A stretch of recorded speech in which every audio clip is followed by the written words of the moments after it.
supercalifragilisticexpialidocious? Dirk, So I will drive over there and punch you. the rain has petered out here. It was going really intense for a while there. Yeah. Uh, so what exactly is a chimichanga? Because I've never actually had one. It's I don't know if I've eaten one either. I know that years and years and years ago, when Mi Pueblo was at the corner of, oh god, Spring Garden and is that Holden? Mm-hmm. Like, it's a different Mexican place now, but it used to be in Mi Pueblo. I got chimichangas there once, and I don't think the chimichangas had anything to do with it, but I then threw up. Mm-hmm. Now, So even if it had nothing to do with it, it kind of like oh yeah, I haven't had a chimichanga since college because of that. I don't think. I might have gotten one somewhere else once, and it was fine, but yeah, not the it's chimichanga's fault, but you'll never look at one the same way. oh, and I didn't for a very long time. A chimichanga is a deep fried burrito, by the way. Okay. Um. But it's I've, so people, when I say I threw up, that's like normal people saying that I got hit by a bus. Like, I haven't thrown up in literal years because my body hates it. Like, you hear people like, oh, I was really all worked up and then I threw up and I felt better. No, if I throw up, I'm done for like 2 days. And that's not a joke. Like, that is for real. My believe whole it. body hurts afterwards for like 2 days. I feel awful. Everything tastes funny. Like, yeah. my body So just doesn't do that. So when I am not feeling well and I throw up and I manage to expel whatever it is, um, like most people probably don't remember every time they throw up. I don't remember every time. I remember one specific time because it was literally the day we were moving cross country from Ohio to St. Louis, and literally the day we moved into our new house, I we spent the night in the hotel. I was in the elevator coming down the hotel, and I'm like, I don't feel so good. Elevator made me go the change in momentum and pressure and elevation. I went bleh, and for the rest of the day I felt fine. Absolutely, like 100% like better. Like I was having eggs and stuff 10 minutes later, and I'm like, this is great. The times where I am so sick that I do throw up and I don't feel better, and maybe I have to throw up like an hour later.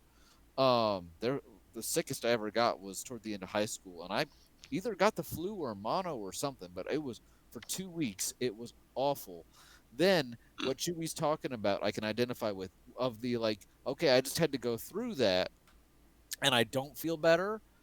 Yeah, that's not worth it. That's not worth it at all. And I'm not. And I'm sure, Chewy, that when you get it, obviously it's more consistently bad and it's worse than I have. So I'm not saying, oh yeah, I know about that. I'm just saying that was like the worst I ever had it. I didn't like it, and so wow, yeah, I kind of feel bad for you. Sucks to be you, at least in this instance, not like all the time. No, it's So, pretty much all the time. oh, we love you. Well, I love you. I don't know about these two. He's all right. But so yeah, there you go. Okay. That's my story about chimichangas and why I think I did years later. I had some yeah at the plate when I worked at the place whose name I don't want to say, who did work for Dell. There was a Mexican place that me and Jimmy and some of the other guys would go to, and I got chimichangas there a couple times, and it was fine. So I think it was just a horrible coincidence. Okay.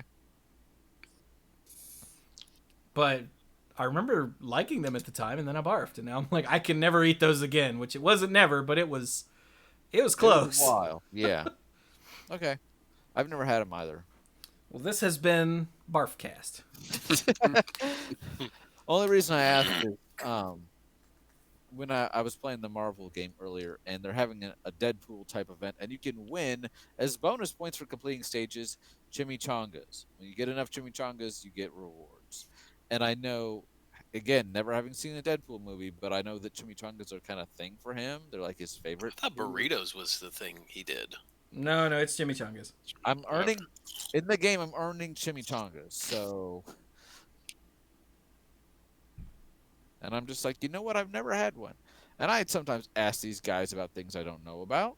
So there you go. There you go. So for anyone watching this on YouTube, there you get a chimichanga and barfing tale. Yay. Don't you feel so special? Yeah. Dirk, do you remember any specific time in your life that you expelled vomit? All right, let's not do that. Let's just start the show. For God's sake.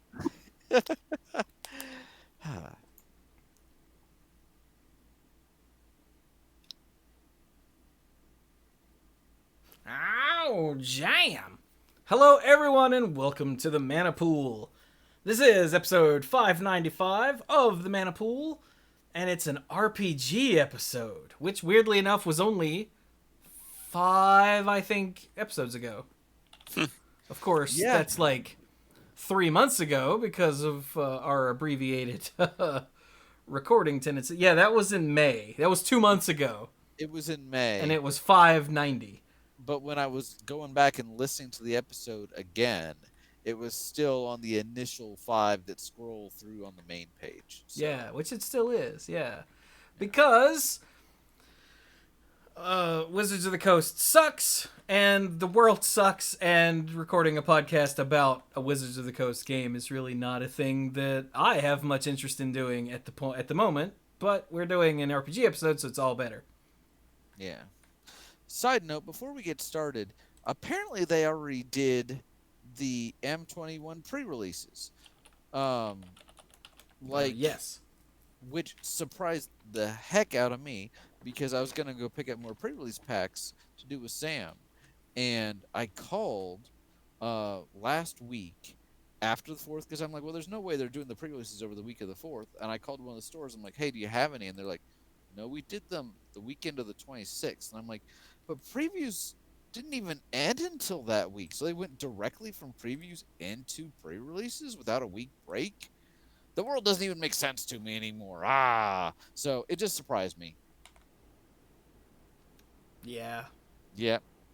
And as of today, they have reinstated the in-store gaming suspension for Magic in North America and Latin America because, hey, guess what? The plague isn't gone. No kidding. They lifted it? Briefly, yeah. Okay. I hadn't been to a store in a while, so. Except to pick up pre-release packs. Well, you're one of the sane ones. I like to think so. Now, if you'll just tell the voices in my head that I'm sane. So, RPG episode. That's Chewy. Chewy, who are you?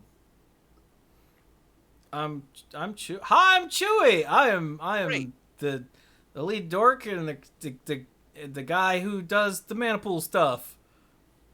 Are you a Truffles now? No, but I love him. I know you do. And who are you? Oh, you meant okay, right? Sorry, that came out of nowhere. And I'm like, I Chewy? Realized I could do a tangent for another 20 minutes, and I thought, hey, let's stay on topic. So I thought I am the sword wielding character known as the Angel because she doesn't know or remember her actual name. Right.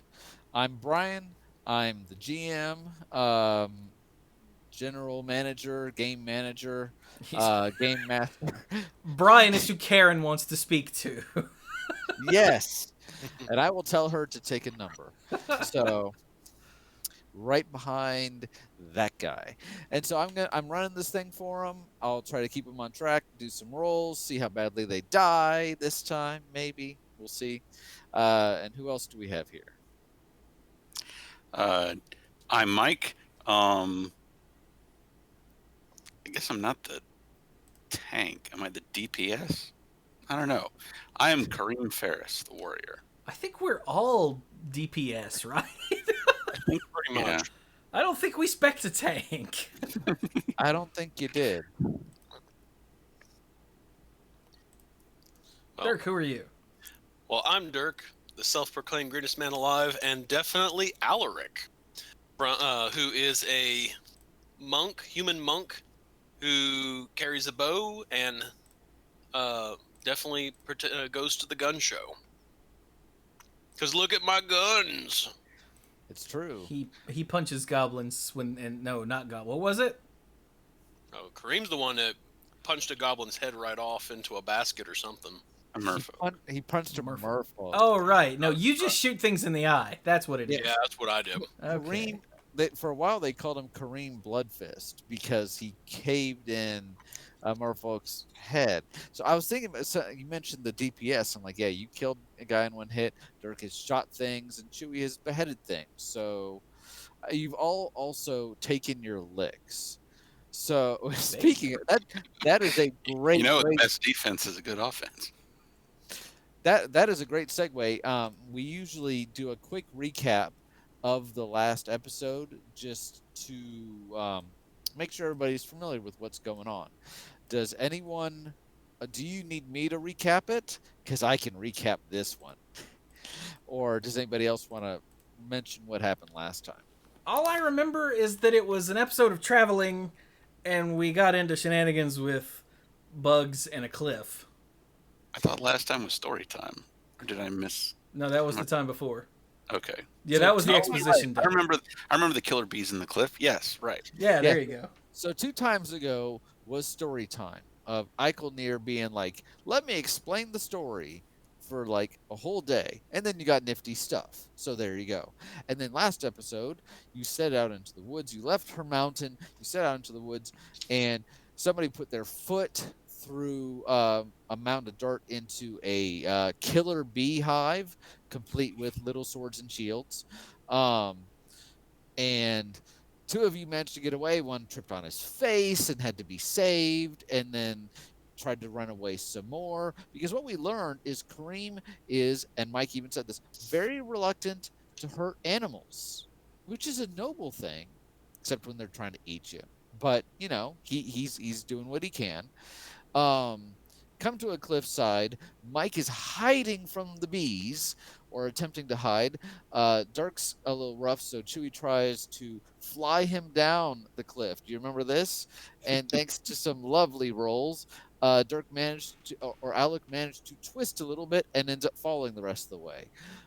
And Chewie tried to swoop down and save him, and ended up getting smacked in the head with trees. So you dodged trees. You dodged drakes. You dodged wyverns, which is in fact pronounced wyvern, I'm sure. Had a discussion about. You dodged bees. You dodged a snake in a tree. You were doing this and that and the other. And toward the end of the episode, after nighttime, you encountered another member of the Vanna, that wandering tribe. They had sent this Nakatl over to kind of check on you, and you're like, "Hey, we're doing okay." You're in the jungle part of Trivester, and it's getting hot, sweaty, sweltering. She told you that there is a water source to the south, but it's kind of dangerous to approach at night, so you decided to take a break. And you mentioned you were going to go see Gandr, and she was kind of like, ooh. Does anybody remember who Gandr is and why you're going to see him? Or should I just keep going? I remember that he's apparently a vampire or a demon or something like that is what I wrote down. Correct. You had asked about his nature, and she had kind of compared him to the angel and said, angel, paragon of light and all that good stuff. Gandr, opposite. So, and something about, not being, something about nighttime and being adverse to light and da-da-da-da-da. But you're going over there to kind of seek his help if there's any to be had. He lives in a place called Aosk. Aosk? Yeah, Aosk. Yeah. So, and then you settled in for the night. So, that's where we pick up our story.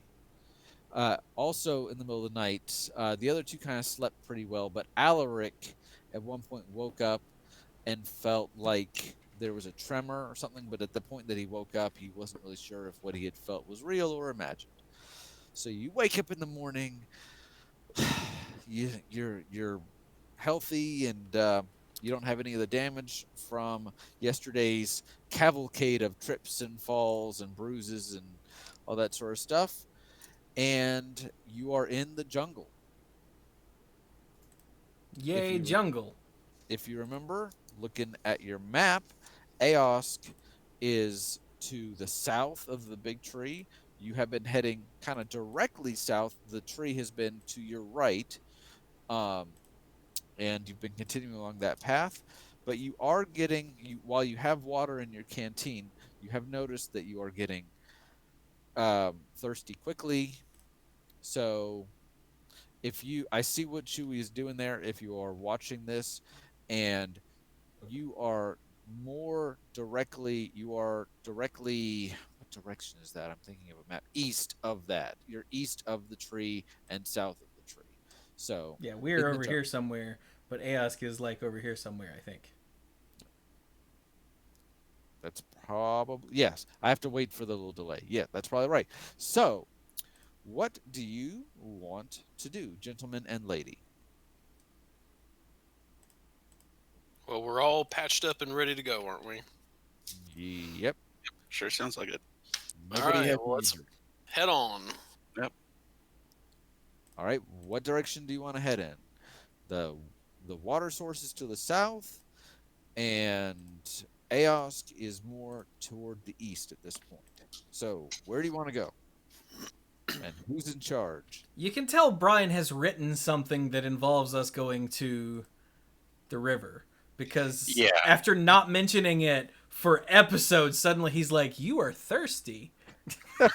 It is a literal fact that you are thirsty. I mean, our mystical canteens do hold a week's worth of water, but we've been walking around for a while. So You have been walking around for a while. By my count, even if you filled that a little while, about 3 days ago, you're going on halfway depleted. But all right, I can take it. it is an open world. You go wherever you want to go. The only direction you can't go is up because you are not Neo. So I can fly. okay, you can go up. I am not carrying you. You two jerks, though. You can't say adios to the other two, and you can leave. Yes. Okay. The only direction you can't go is down because you don't have shovels. I got a shovel knight. No. How'd I know that was going to get mentioned? Well, there you go. We could split the difference and go like southeast. Split the party? That's an excellent idea. So, who's going where? I hate you. I'm kidding. So, what do you want to do? Do you want to head southeast? Or do you want to head directly south, or do you want to head directly east, or some other direction? Somebody tell me where you're going. What do you guys Let's think? be responsible adventurers and see what Brian wants to tell us and go to the water source. Are we just gonna go straight to the water source and not like work our way towards it while also working our way towards our goal? Sure. I can't see the map right now, so I didn't know that's an option. But if that looks like it'll work, let's do that. I mean, You can. I You don't are actually know where allowed we to. are. What's that? I don't actually know where we are on this map exactly. You had a pretty decent idea when you were with the arrow. Oh, okay. So, at this point, you're a little beneath, a little south of Drazil, the big tree. You're not way south. You're not down to the bottom of the map, but you're a decent little ways there. So you want to head in a southeasterly direction. Is that correct? Sure. Yes. All right. Is Karim leading the way? He's been the de facto trekker this whole time because of his trekking and tracking scores. Yeah, I guess so. All right. I need you to roll a d6 for me, please. D6. Let's see what we got here. 5. Roll 5. All right. Let me consult this real quick.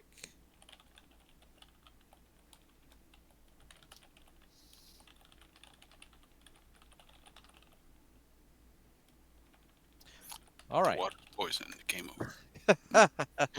All right. So you decide to strike out in a. God, we're gonna get dysentery. I thought it was dentistry.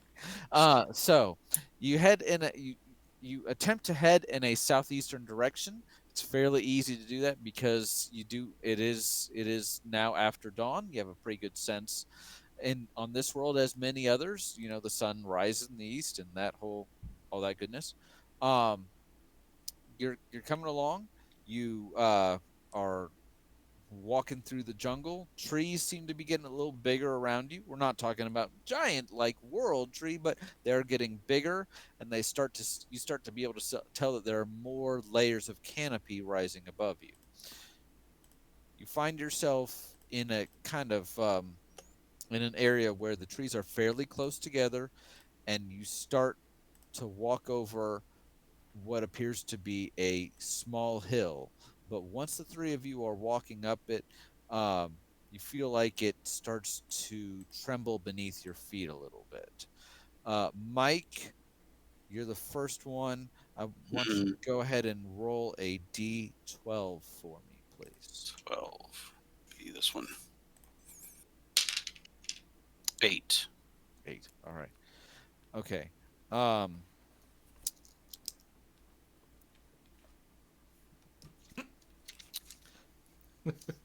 Brian's like, you trip and fall and murder whatever thing is causing the trembling.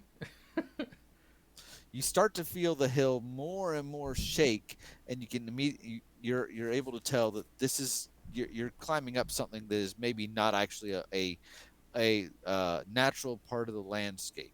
You being the first one are able to hold together a little bit as it starts to tremble more and more. Um, Everybody now, go ahead and roll a d6 for me, please. Wait, a D what? D6. 6. I got one I of rolled those. dysentery.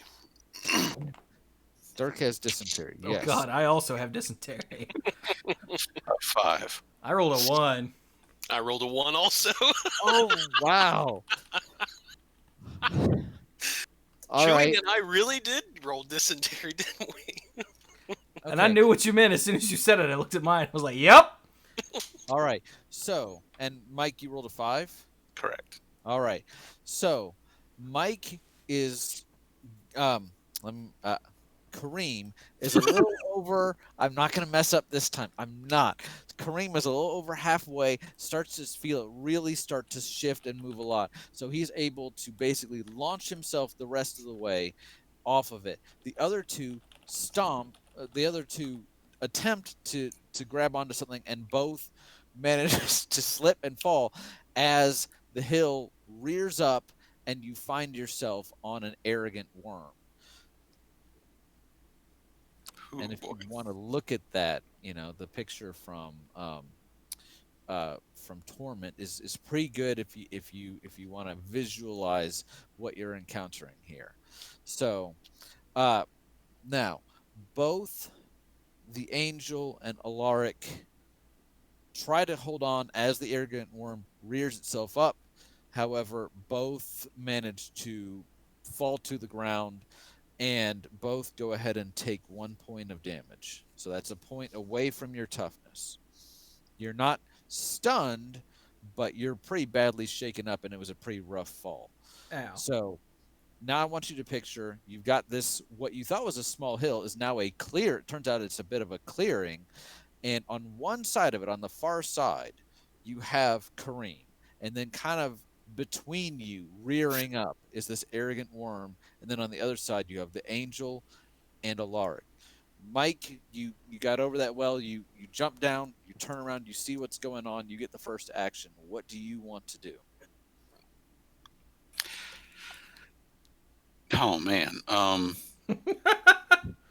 Can I see the Angel and Alaric from where I'm standing? Can I see whether they're okay? Let me. Due to the size of the worm, it's difficult for you to really tell.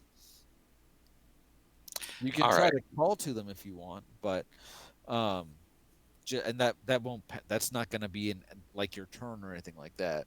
If you want to do that, but you don't have a clear line of sight on them. No. Okay.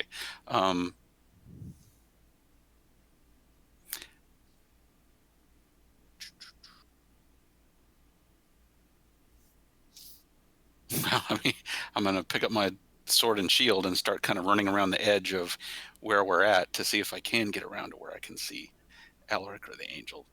Okay, so you're gonna pick Check up. if they're all right. So you have the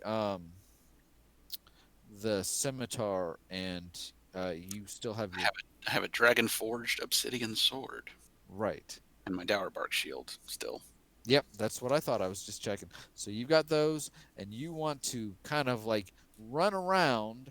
Are you heading toward the mouth part of the worm, or trying to go around the backside? Let's not be silly. Yeah, I'm trying to go around the back. All right, you're trying to go around the back and get a better look at your friends. That is kind of the longer way, because you can imagine it's kind of rearing up a bit. So you're going the longer way, but the safer way, the less toothy way. Is that right? Yes, that's right. Okay, I just want. Okay, all right. So you'll spend your turn kind of grabbing your stuff and going up and doing that. The worm is kind of assessing the situation. It just woke up from a nap because there were things walking all over it. It senses movement to its right. The other two, even though they've taken a damage, they're kind of a bit prone at the moment. So it starts to turn its head in the direction of Karim, trying to follow his movement. Now, Alaric and the angel, what do you guys want to do? I want to stand up so that I'm not prone on the ground. Okay. Because you're not stunned, you're not gonna like you were shaken up a bit, but it's not gonna cost you your whole turn. So you're standing up, you're okay. And Dirk? Sorry, my son came down to chat with me. Dirk's just like, no, I'm good. I'll stand here. I'm staying there. I told you that's what I was gonna do. I was gonna stand up. What more do you want from me? Do I see Mike kind of working his way around? Because I'm going to try and work my way to regroup with the group. You can't really see him because I'm the worm is really big. Gotcha. The worm is really big, and he's heading toward the part that's kind of on the ground. The front part is rearing itself up. He's going the other way. You think about how long this thing is, and it is bigger than you are tall. So as soon as he starts running, you lose sight of him, if that's what you're asking. Am I doing a good job describing this, or are you unclear as to what's happening? So Mike's working his way. He's working towards the backside. Correct. What's Chewie doing? But you don't necessarily know that. Right. You see him start to take off in that direction. You could see him for a second because you didn't have the best view, but you could kind of make him out, and now he's gone as far as you can tell. I don't think you assume that the worm ate him or anything, because you can kind of tell where it is. But well, I'm gonna move away from the mouth part and work my way to the less exposed side. So I'm gonna work my way towards the back side. All right. So without realizing, you're also heading kind of in an intersection with Mike. Okay, that's fine. And the angel? I'm going to try to moving away from the giant head of the giant worm seems like a good idea just all around. Okay. So I'm gonna try to fly like up and away from the head. Okay. So essentially, sort of where Dirk is Alaric is going, but above. But above, in that kind of general path. I get you. Roll me a d6. 1d6. See if I can do better than the dysentery. Nope, it's dysentery again. Really? Yup. Okay. Well, you do luck out a little. You do luck out a little bit because the worm, as I said, was starting to follow Karim, because Karim had that motion. So you start to fly a little bit. Unfortunately, you misjudge the distance, and you end up slamming into the side of the worm and drawing its attention.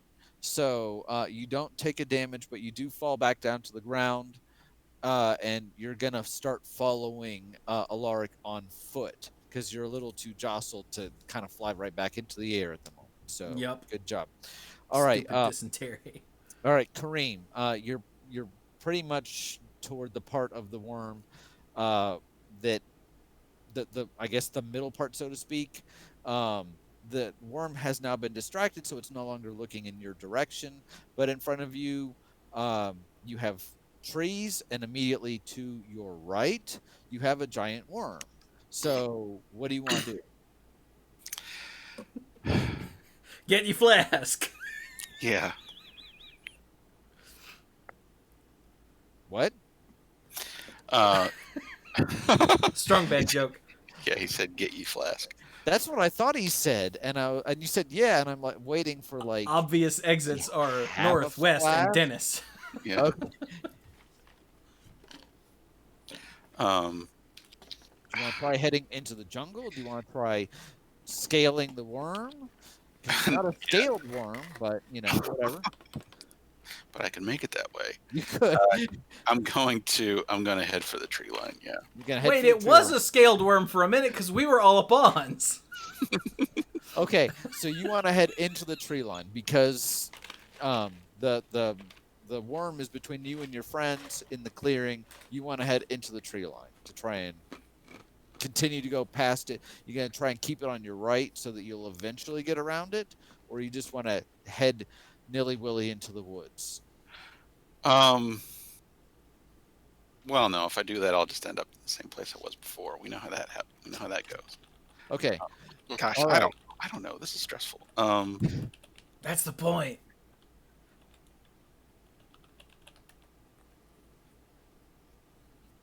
Okay. I feel like I'm being boring by continuing to run away from monsters. It's a giant arrogant worm. I mean, It is. No, I'm gonna run into the trees. you're going to run into the trees. Ow. Yes. Okay. Roll a But I'm chained. roll a d6 Dysentery. for me. Roll a d6 for me, please. Okay.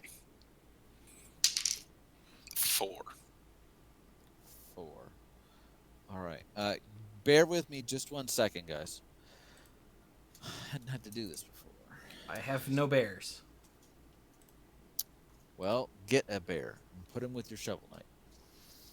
Dundee's in a different room. So's Buster. I have no bears. I just have a shovel knight. Wait, do I have bears behind me? I have a whole lot of Wookiees. Do they count?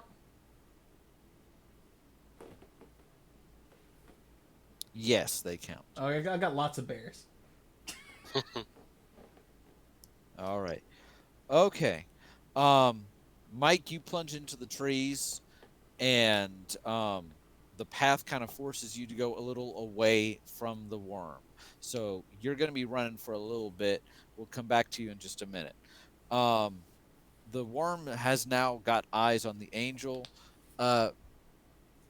Angel. Yes, let's ma'am. see. Sir. I'm the All right. angel. I'm the ma'am. You, for your equipment, you just have your new sword, the Ethereum longsword, and you do have a crystalline gauntlet. You don't have any kind of mail or anything like that we have listed.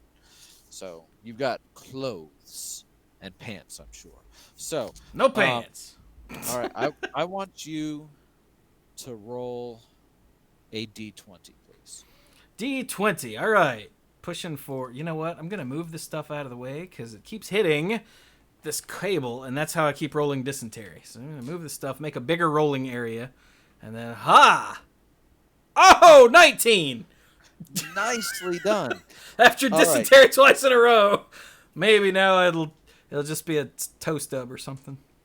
So the worm lunges for you. Ah, But you managed to actually, now that you're on your feet, you managed to deflect a bit, and it overestimated where you were going to be. You put on an extra burst of speed at the last second, and it lunges past you, and its mouth encircles a tree instead of you, and it starts chomping on a tree, and it actually starts to get its jaw stuck a bit on that. So, Karim is off in the woods somewhere. Neither of you can see him, is the point. Nor do you know that he's re-entered the jungle. In front of you, again, now to your left, his right, your left is this worm, and you have jungle kind of in front of you. You cannot see your friend. Each of you has taken some damage, but you're okay. And the worm is now struggling to free itself from this giant tree that's kind of impaled on its teeth. it won't be there forever. It's kind of encircled a bit the bottom part of the clearing, but you have the tree line in front of you. What do you got? What do you two remaining in the clearing want to do? Well, is his mouth in the direction I'm in? No. Okay, so he's not facing me in any way. Think of it this way. So this is a long worm, right? So it has kind of almost made a U shape where part of it, a decent amount of it, is coming out of the tree line. You can't see exactly where that part ends, but the part that is in the clearing has curled around to a bit of a U shape, and the front of it is now stuck on that tree. So does that answer your question? You're kind of in between the body and where the mouth is, but the mouth is not going in your general direction right now. No. Okay.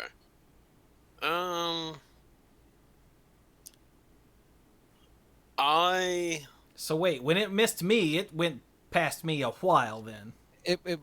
You managed to duck out of the way pretty well. You were heading in the direction of the trees, and it just kind of went past you, and Okay. got stuck on one. Okay, am I being clear?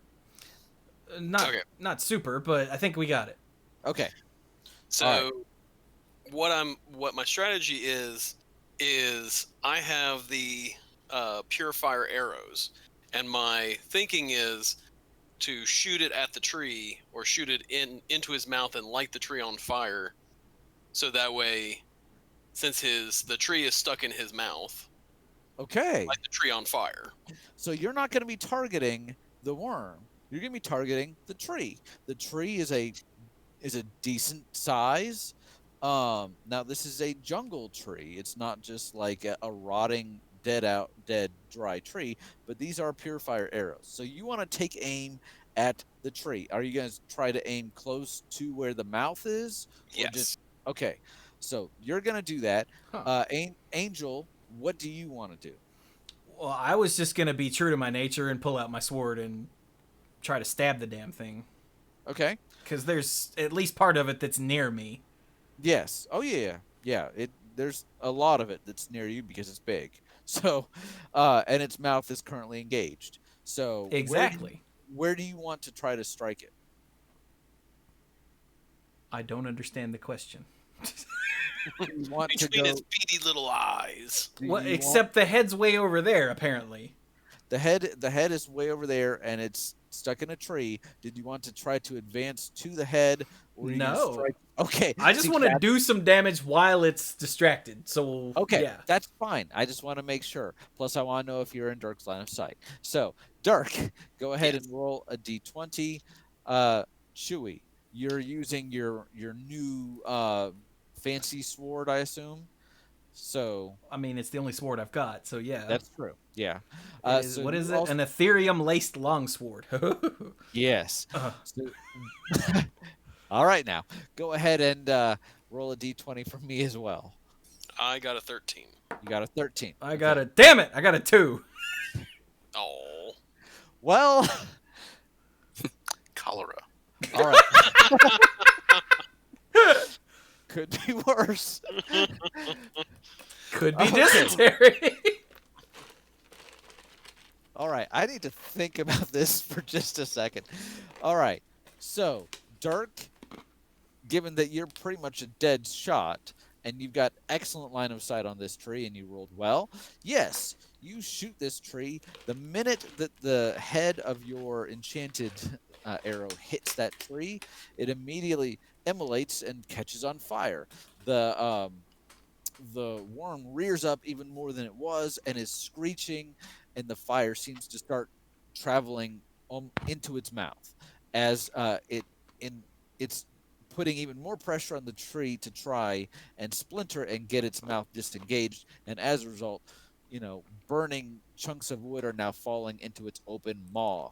Chewy, the angel, as you unsheathe your sword and approach it, you rear back for a giant swing, and as you bring it down, because this thing is roaring in such pain, you misjudge the distance and ended up bringing your sword down and missing it by a good foot or so.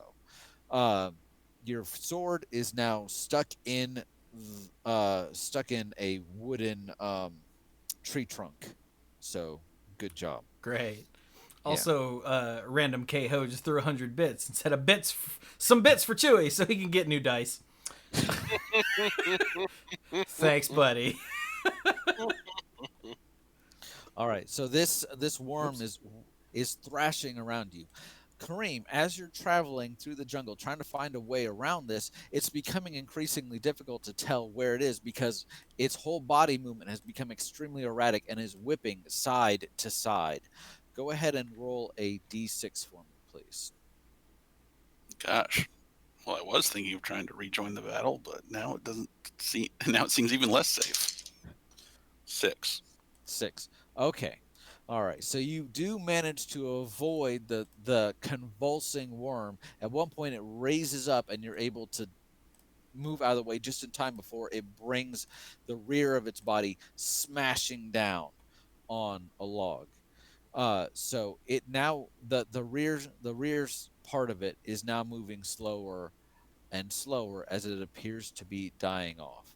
So where you are now, you have come to another densely packed part of the woods, and you don't see any particular life around you. At this point in the day, you have clear visibility. It appears that you've gone good several feet. You can't really see the clearing behind you anymore.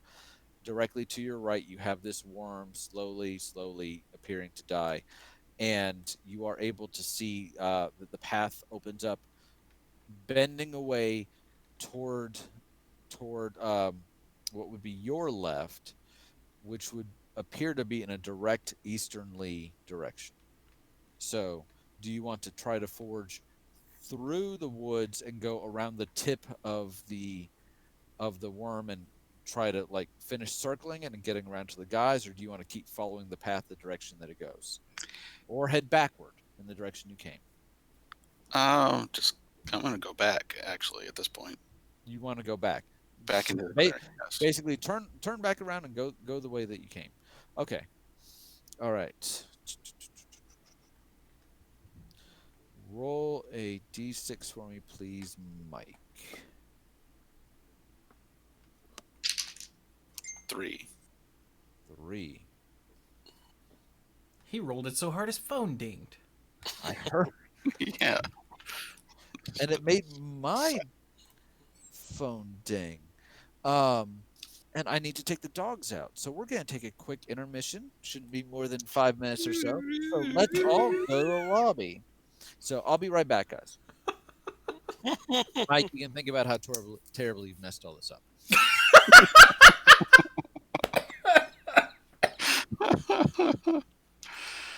Oh, boy. Man, this episode is going to have the word dysentery in it somewhere in the title. I was gonna. No, the title will be I Roll Dysentery. It's pretty good.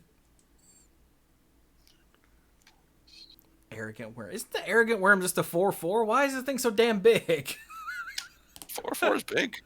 4/4 can eat a hill giant just like. Oh. It's a sign that those numbers don't actually mean anything.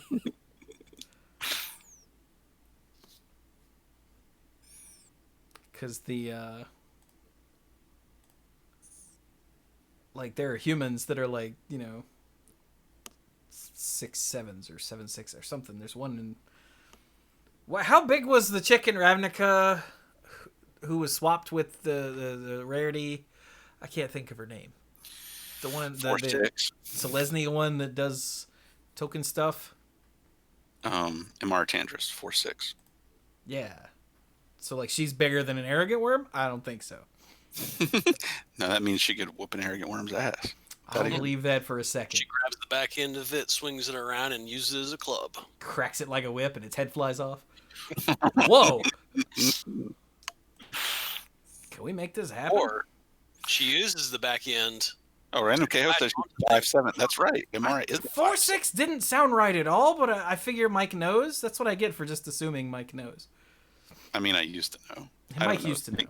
I don't know these things as well as I used to. But right, MR is a 5/7. Wow. So she really could use an arrogant worm like a whip. Yeah.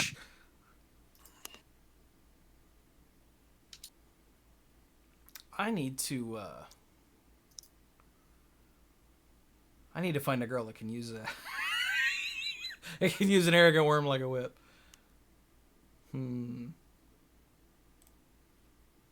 Actually, no, I don't. Cause I'm like a 1/1 at best. If you're not paying attention, I could have first strike. Cause I'm not above a sucker punch, you know. But I don't see myself being any bigger than that.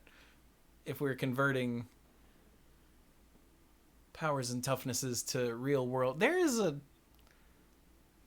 line of spider web going from my mic stand up. Sorry, I just realized I probably blew half of that into the mic. Okay, I think I disengaged it though. I don't see it anymore.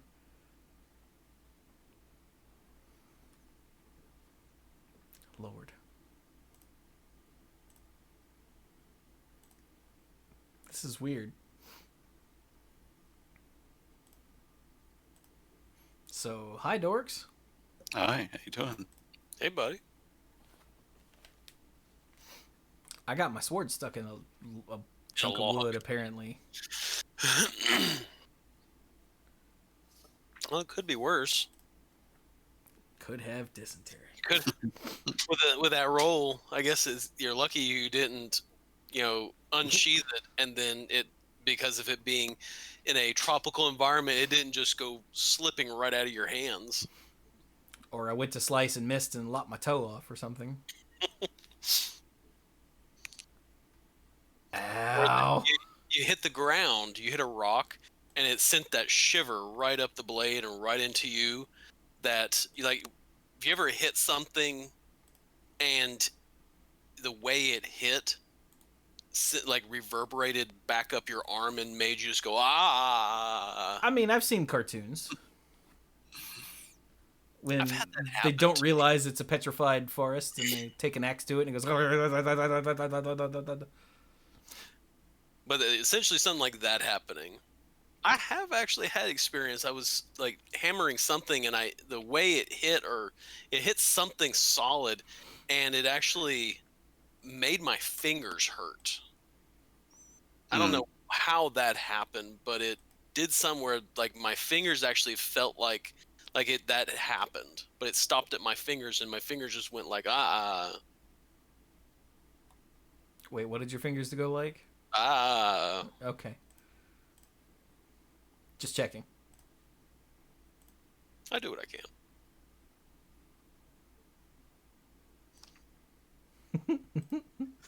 Okay, I'm back. Okay. Sorry about that. Okay, so Did I lose? you did not lose. You turn around, you start heading back the way you came. Unfortunately, I'm going to need everyone to roll a d20. A Oh, D20. Lord. Yes. I got a 5. What is going on tonight? I got 18. Nice.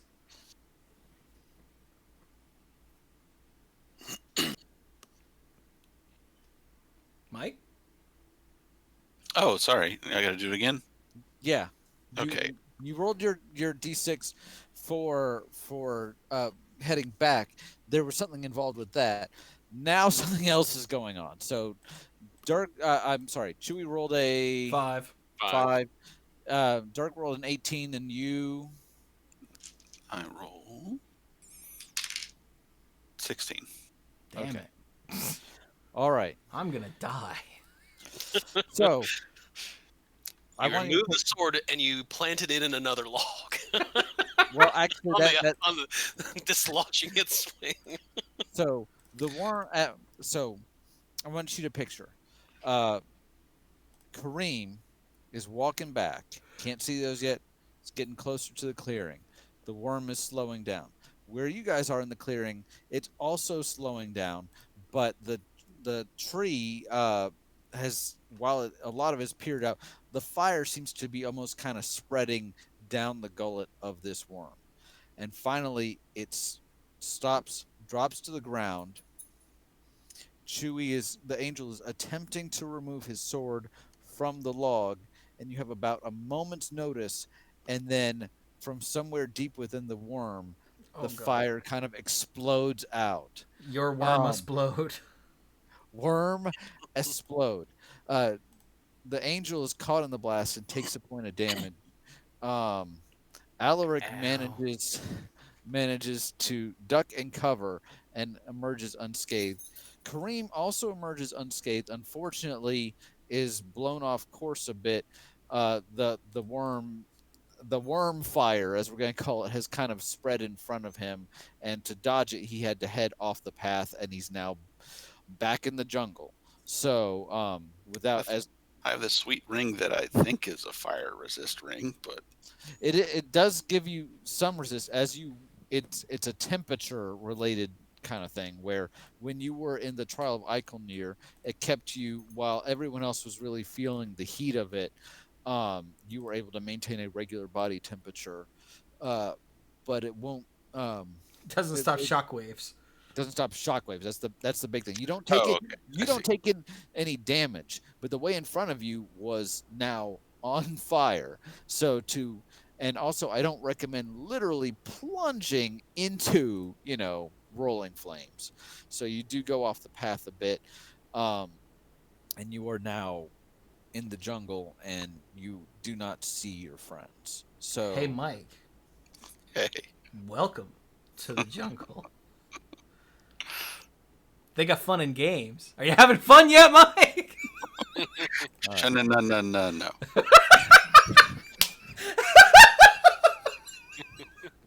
All right. So now I'm trying to keep track. So far, I've managed to keep track of all of you because you all been together. This is the first time I've really had to keep track of individuals on like my world map. So the angel has taken 2 points of damage. Yup. Karim Luckily, I has have 4 toughness.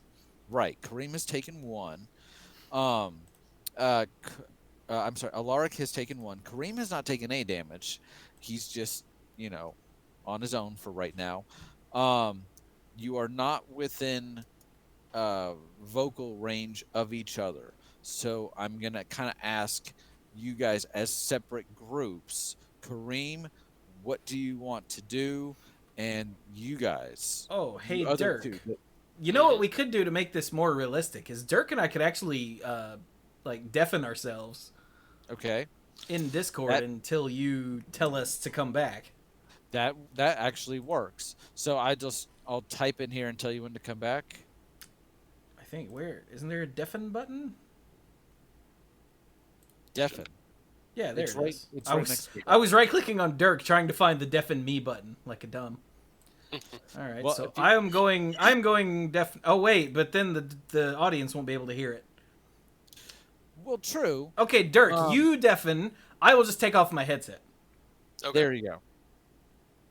So, Okay, Mike. headset is off. You guys do your thing. So, Mike, now is our opportunity to swear as much as we want, and he'll never know until he's editing the episode. Yeah. So, what you're a bit turned around here with the canopy as high as it is right now. It's really hard for you to be able to tell. Now, at this point in the day, the sun is more directly overhead. It's a little harder for you to tell which direction is which.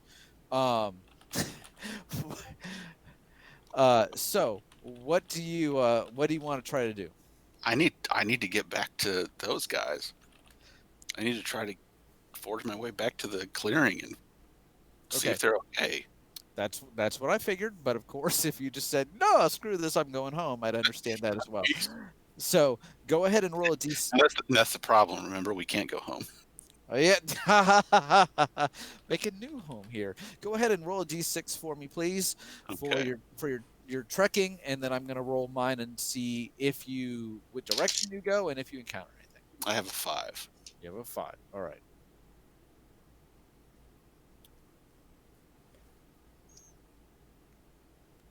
Wow.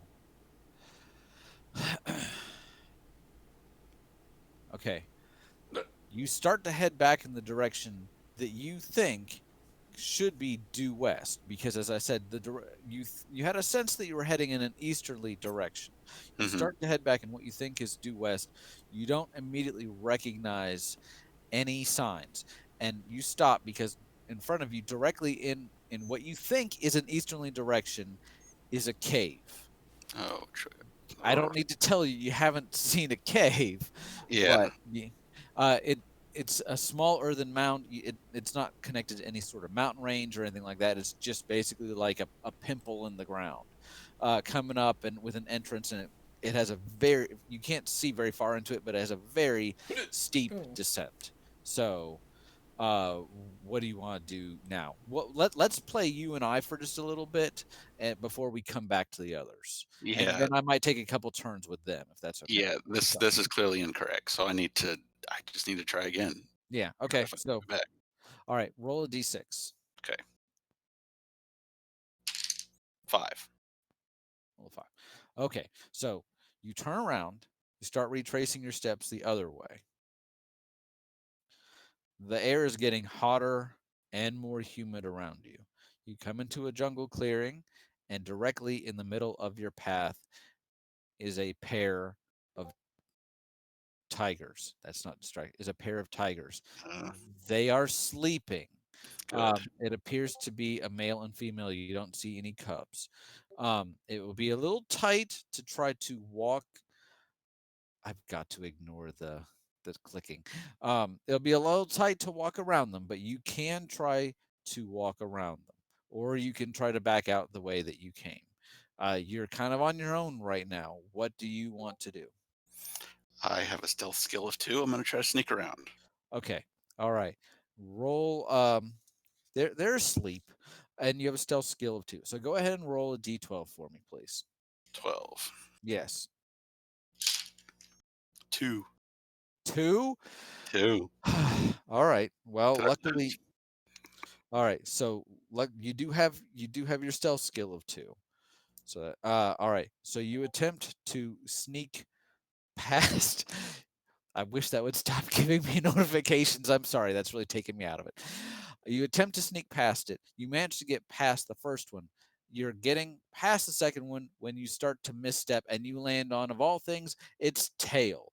It immediately rears up, but you are able to sprint past it and head for the exit while it's still getting its bearings.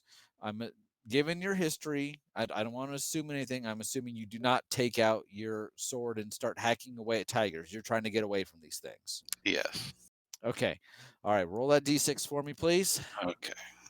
Jeez. 6. 6. All right. Great.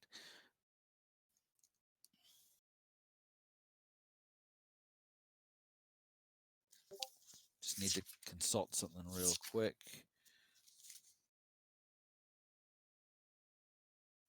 All right. You find yourself in a slightly more well-lit area. The heat here is almost unbearable. It reminds you more of being in the mountain, but you don't hear any any tiger sounds behind you. However, you left in a fairly straightforward manner, so you're not sure if they will be able to follow you or not, or if they, will take too much insult to being stepped on. You see several bushes in front of you. They seem to have some sort of sweet berries on them. You can continue along the path you're going. You can turn right back around to Tiger Town, or you can head off in another direction. At this point, you're a little turned around. You're not sure which way is up, and unfortunately, with the canopies again, it's a little hard to tell what's going on. So, I'm going to do my best to keep going in the direction that I think is correct. so just basically keep going straight, ignoring Yeah. berries, ignoring tigers, and all that Yeah. sort of. No time for this. I need to get back and make sure my friends aren't dead. That would probably be a good idea. Okay, roll a d6, please. 2. 2. Huh.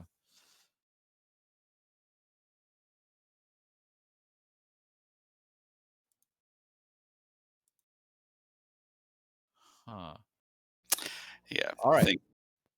Go ahead. Do you want to switch back to the other guys and leave me to wonder about what that 2 means? I'm gonna tell you something, and then Mhm. we're gonna switch back to the guys. You break.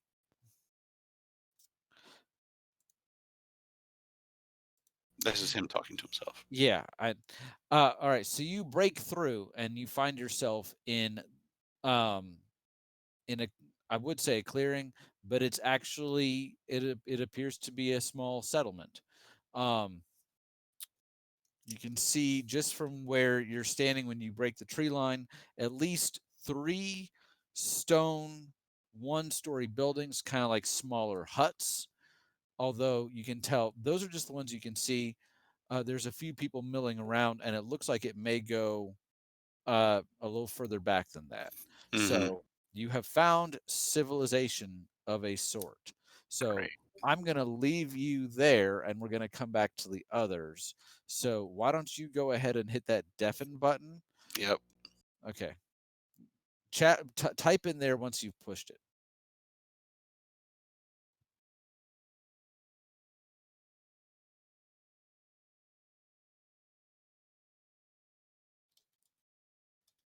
All right, Mike, can you hear me?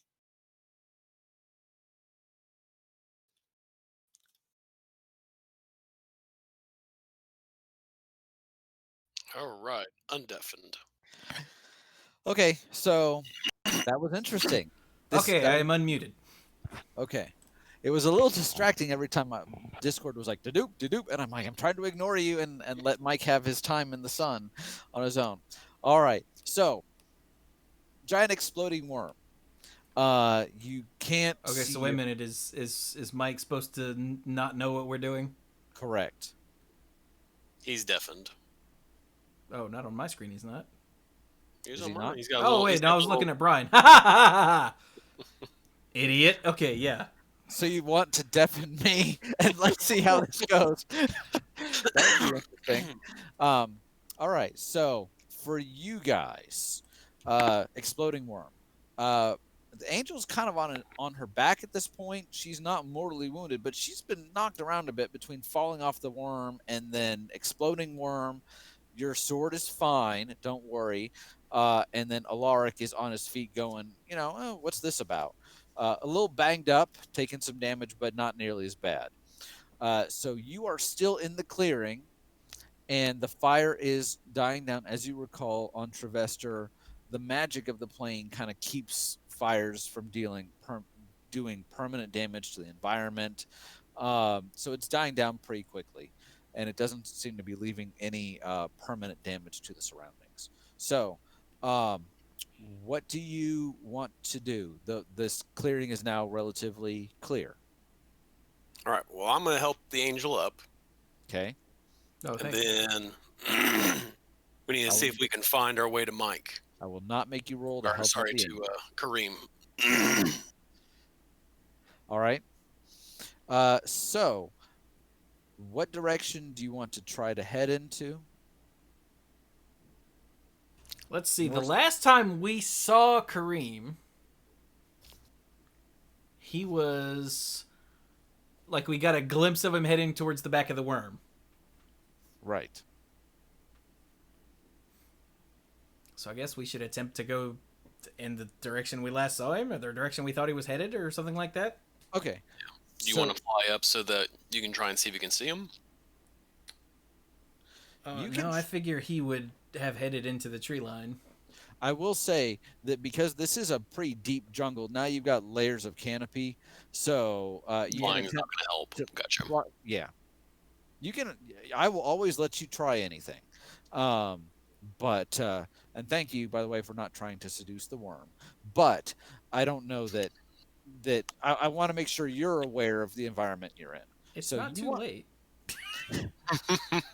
Hey, Wormy. it's dead, and what little bit is left is a gutting out fire. But sure. So you want to be heading kind of in the eastern direction that you saw him heading into. Is that right? Sure.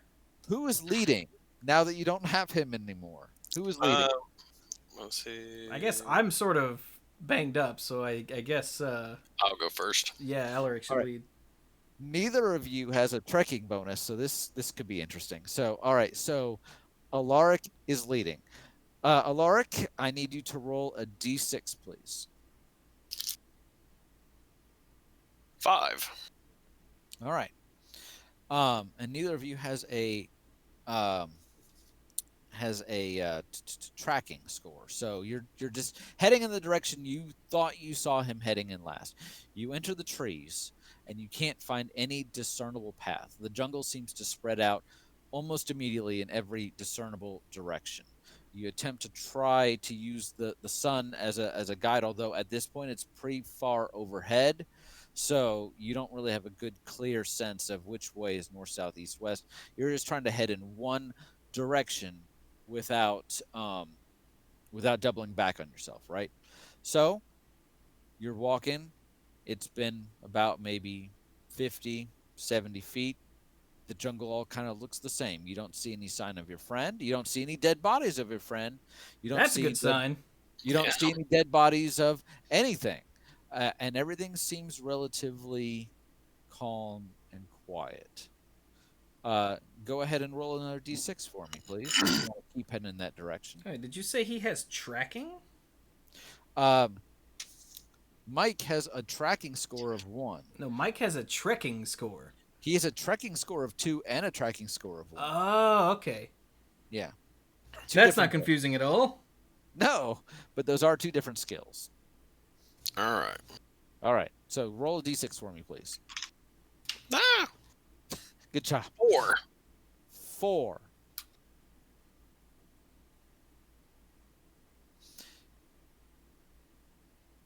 You enter a clearing. Well, okay, you enter more of a glade.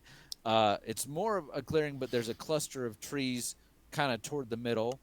And as you enter, the air is filled with the sound of heavy buzzing, almost as if from all directions. Is Mike's foot stuck in the ground somewhere? You don't see Mike anywhere. You don't see any broken earth anywhere. The sound, while I said it is coming from everywhere, you try to look up. It does seem to be coming from overhead, but because of the canopy, you cannot see any distinct shapes. Only an almost omnipresent buzzing.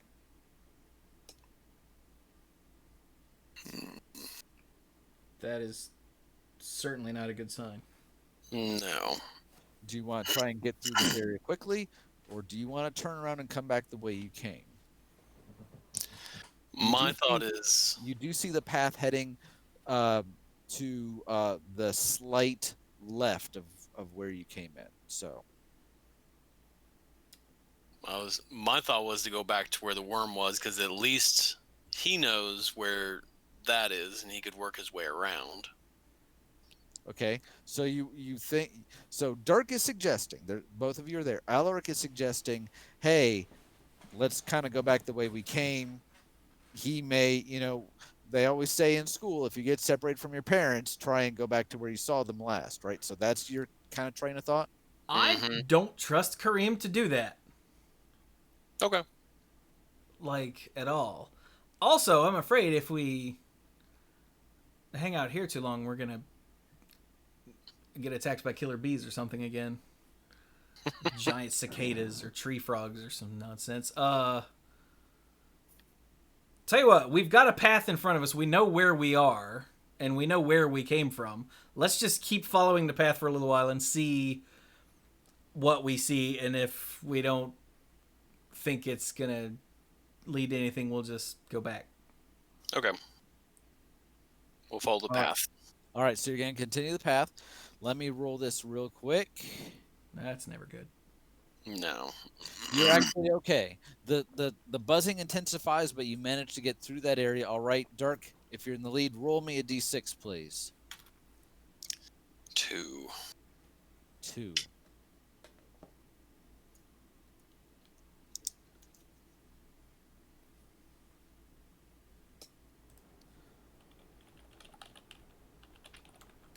All right. As you're leaving, the sound of the buzzing intensifies. So, you pick up the pace a bit, and you almost don't see that when you take a couple steps, you enter another clearing, that there are 2 very upset tigers in front of you. They are baring their fangs at you, and they look pissed. It's always something. Mm-hmm.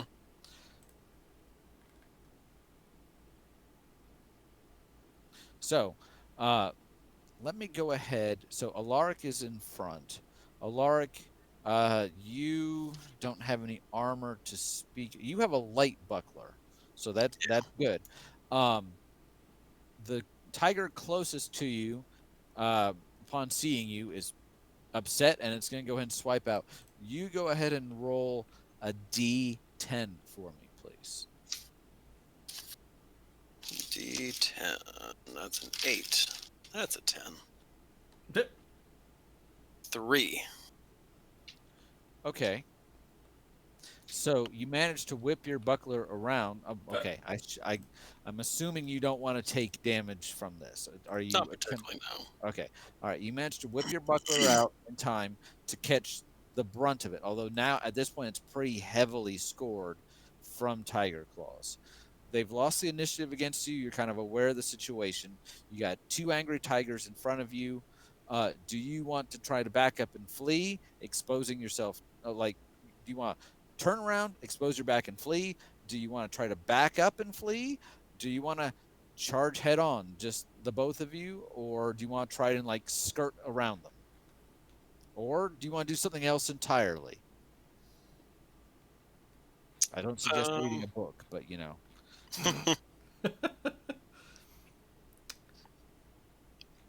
Hang on, I'm trying to remember what one of my abilities does, and I can't find it. What the hell does Forge do? There it is. Forge? Oh, okay. Power or toughness for this encounter. Okay, got it. Right. Also, on my notes here, I have a bond with Grove of the Burn Willows. You do. And that works. The reason I didn't write anything else is because that works like Grove of the Burn Willows, right? I'm pretty sure. Like when I call up Grove of the Burn Willows. I mean, I tried to stick to. Oh wait, that gives each opponent 1 life. Yeah, I think most of them I tried to keep track of as far as what they meant, because I wanted them to be as close to the card as possible. That was almost kind of a little bit of an in-joke for us because you set a grove on fire. So I think the reason I didn't write anything down is because you said it's just red or green. I think it's just red or green, yes. Yeah, okay. So, yeah. Otherwise, I'd have written something down next to it. I think basically it's just like, haha, because you set it on fire, but it is red or green. Yes, sir. So, okay. Well, I don't know about the angel, but I'm willing to fight. Yeah, why not? We're All going this way, and it already took a swing at you, which means it's probably going to not just let us back away. So screw it. Let's go. All right. So, Dirk, you've just blocked that attack from the tiger. You have the 2 in front of you. One is right up on you. The other one is close behind it. What do you want to do? I'm going to bare fist it in the face. You're bare fist. Jam! You're gonna punch a tiger in the face. Punch a tiger in the face. First, PETA is on the line.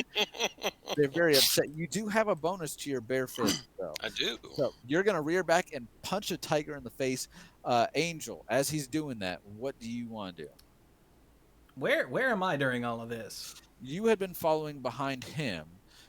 So you're kind of you're maybe a little to the right of him. You can see what's going on. You have a clear picture of both tigers. So you can step around him if you want and make an attack. You can try to fly over him a little bit. You can step whichever way. Think of it this way. So Alaric is kind of in front of you and slightly to your left, and he's between you and that first tiger. So to get at the first tiger, you need to either swing around to the right a little bit or the longer way around to the left. So, or you can go at the second tiger, or you can peace out, you know. Your sword has Please do not let me solo these 2 tigers. Your sword has a pretty good range. What does my charm do. That only works on people, right? It generally only works on people. Okay, that's You what do I have, thought. you do have a bonus to bluffing and one to intimidation. Say, I don't have anything on bluffing on my sheet. That's what I wrote here. Bluff of 2. So, but Really? again, bluffing would be more toward humanoids. Intimidation would be more toward, non-sentient animals like tigers. So When did I get that? that's what I have written down here. I'd have to go back and listen to all the episodes to Huh. tell. Okay, wait. So real quick, while we're on this, so Yeah. I've got Aura Conversion, Yes. Blessed Healing, Yes. Charm 3. You also have break open. Yeah, I'm not there yet. Intimidation Okay. and Break Okay. Open are what are all the things that I have listed here. And Okay. Spiritual Awareness of 2. Yes. I show that you also have bluff of 2 and intimidation and break open. If you repeating those, I apologize. Everything else looks the same to me. Huh. Okay, well. Physical skills, you have flying 2, frenzy 2, heavy weapons 3, and forge. Yeah. So, okay. Weird. All right. All right. Then let's see, if you're gonna bare knuckle that one, I guess I will swing for the second one. Okay. Divide and conquer. With your sword. Well, of course, All right. yeah. Okay, so Dirk, roll a d6, and Chewy, roll a d20. Hey, yep. I got a 6. I got No. nice. I got a 7. All right, so the angel starts circling around Alaric, drawing her sword and lunging at the second tiger. Meanwhile, Alaric rears back his fist. I don't know if there's something mystical going on here or not, but the heavens part a little bit. You bring it forward and you smash that tiger directly between the eyes. A look of deep surprise and hatred crosses its face for just a second, and it slumps to the ground. Damn.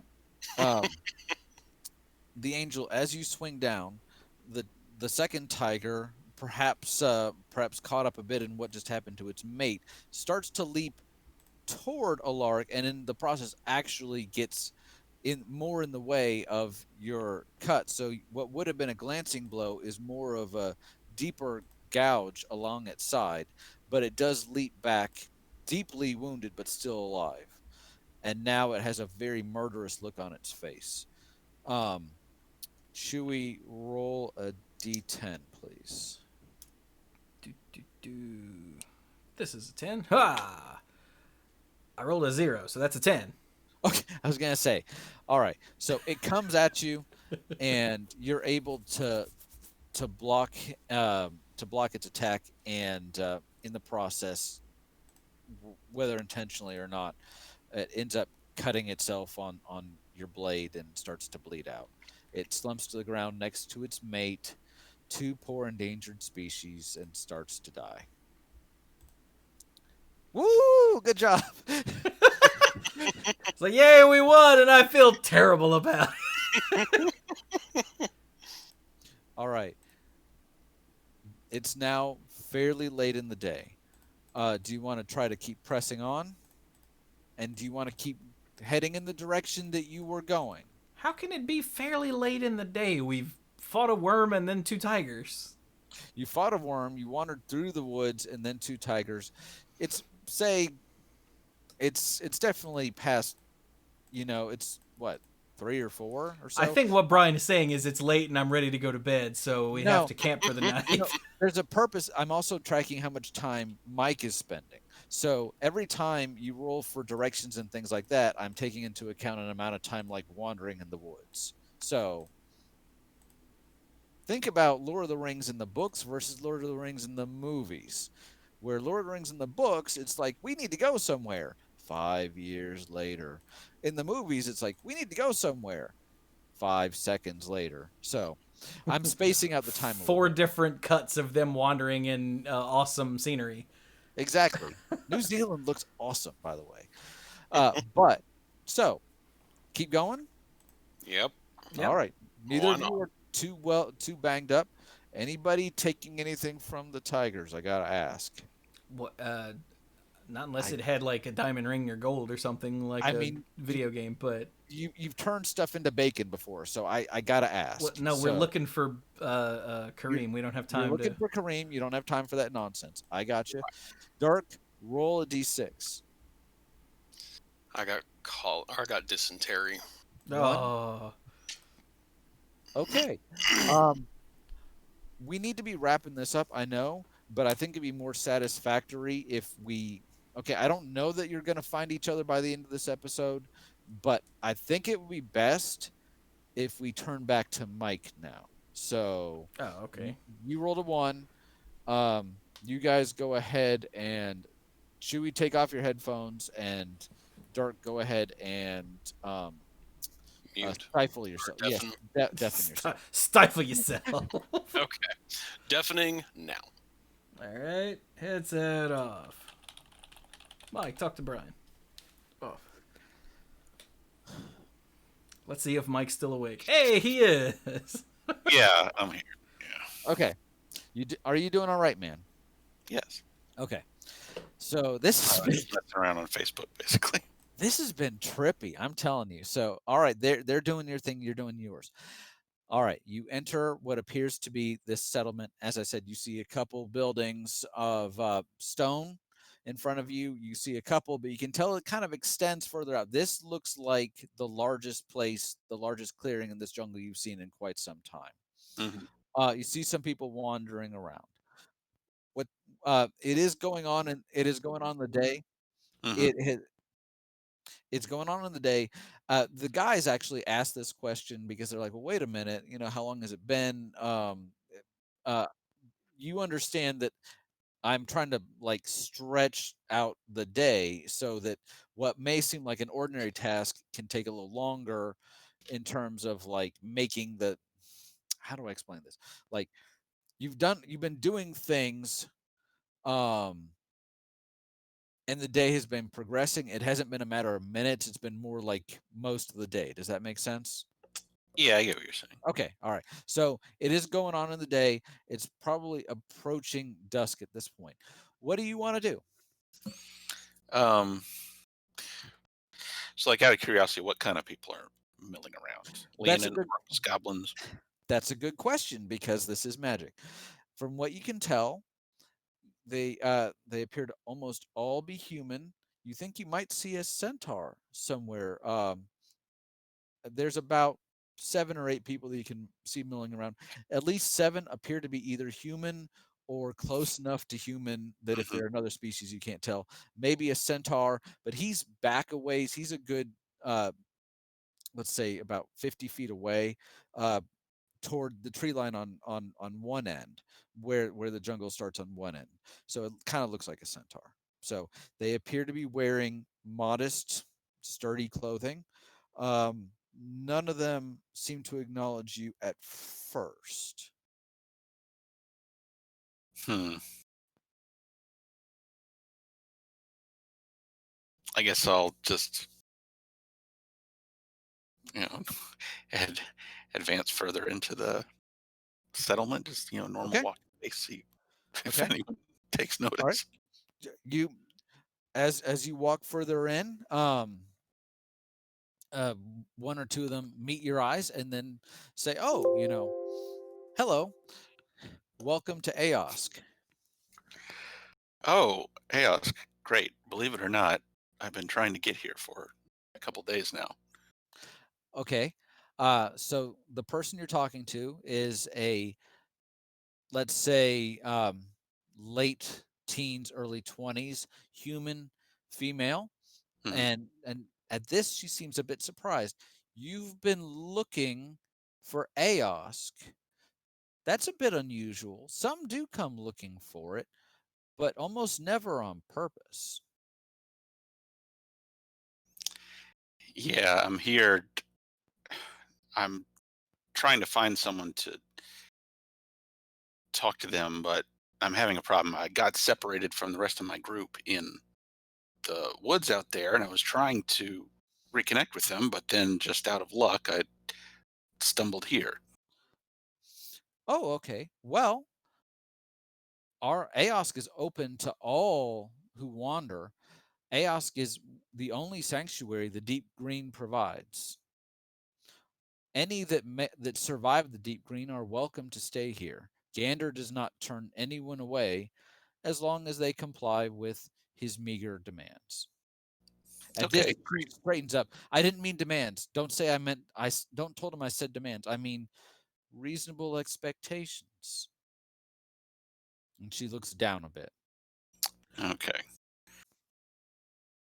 Well, that's good to know that he's so welcoming. I guess I would just need for someone to explain to me the proper way to go about things here, because I would like to speak to Gander, if that's appropriate.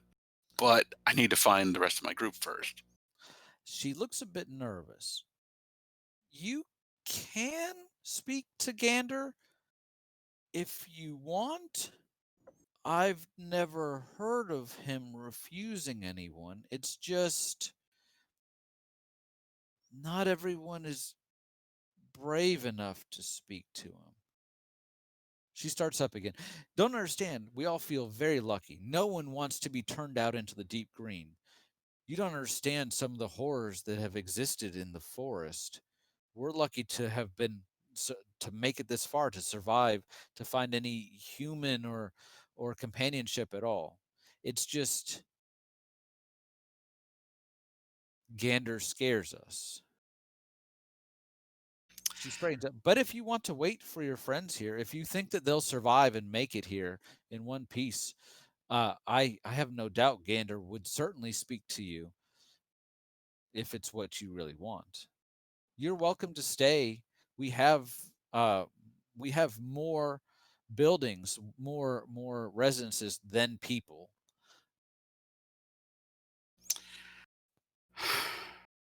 I wouldn't feel good staying while they're out there. See, I've seen a couple of the dangers out there. We were attacked by a great big worm, and we got separated. But Oh, I don't know if they're okay. Do people? Is there anyone who might be able to go with me to do some searching around and just at, to make it easier for me to find my way back here? If as soon as you start making this inquiry, she immediately starts shaking her head. You have to understand, everyone here was either born here or managed to survive the deep green. I don't think anyone here would risk leaving again. I'm sorry for your friends, but I don't. And you can ask anyone in the village if you want. Perhaps Gander himself would be willing to help you go get them. I don't know that anything in the woods is would. I don't think he'd be scared of anything in the woods, but I don't think anyone else would be willing to help you. She looks up at the sky. hmm You may be able to see him soon. He doesn't see people during the day. Okay. Well, it'd be foolish for me to go back out there by myself, especially since I've lost my way. I wouldn't even know which direction to go. So, all right. This, she says, you're welcome to dine with me at my residence. I don't have anyone else home. You're welcome to come home with me and spend the night waiting for your friends if you want, or you can wait until Gander will see you if you want to send word to him that you're here. That is very generous of you. I appreciate it. I will take you up on that for dinner at least. Okay. It's been a long walk today. I would like to try to speak with Gander tonight if I can. Okay. All right. So she takes you back to her residence. You can start to tell that there look to be, by your estimate, at least 30 or so one-story buildings. They all look very, very similar to each other, all made out of stone. They're all about 1 story high, very plain looking, hmm but they're arranged semicircular around a central building and plaza The central building is several times as big as the others, reaching up around at least 2 stories with a steep angular roof. Mhm. There's a giant central door. Her residence is just past. It's about 2 houses past the main central building.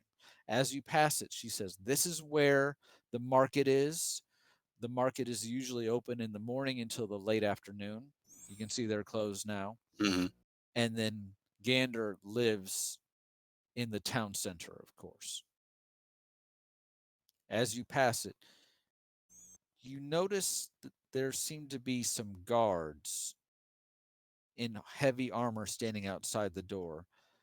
But even looking at them, something doesn't seem right, and you are filled with a sense of unease, as if you can't tell what's really under the helmet of each guard. There are 2 at least that you can see. You proceed to follow the young lady into her house. That evening, she serves you a very fine but plain meal of soup and bread and water, and you feel nourished. Do you want to go ahead and seek out Gander, or do you want to wait, spend the night there? Seek out Gandr. Okay. Then why don't we go ahead and stop here, Okay. and I'll come back to the other guys, okay? All right. All right. Go ahead and mute. What is that? Deafen yourself. All right.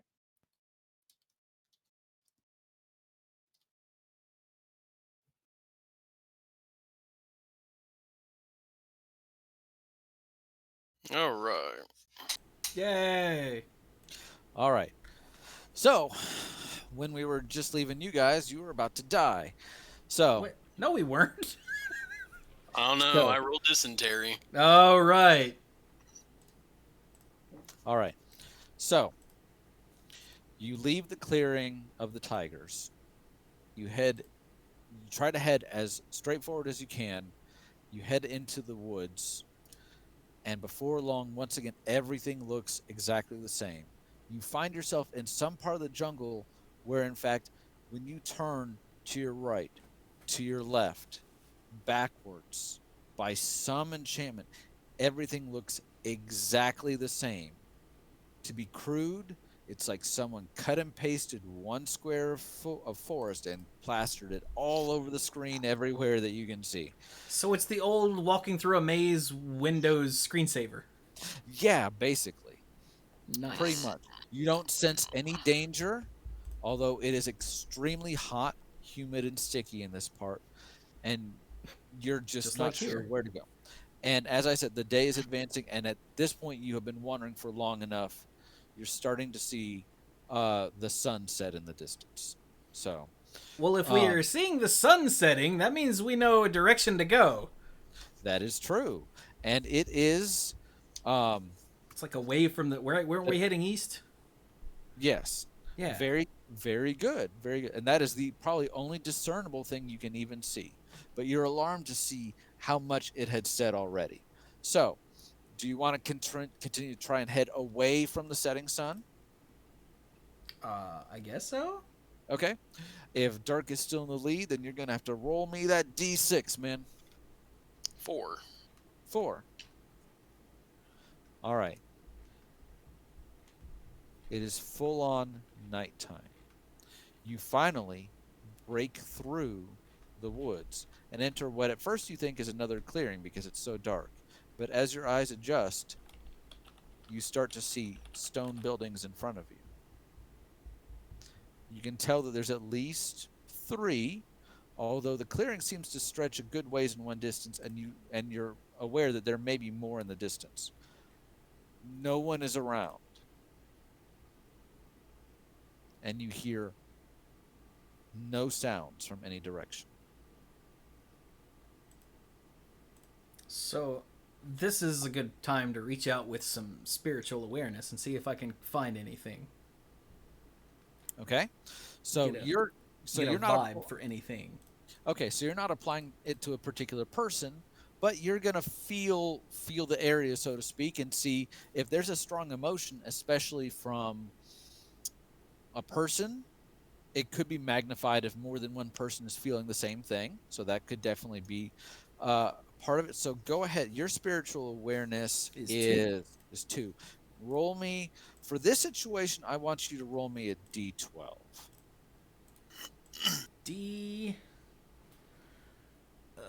No. There's a 12. Okay.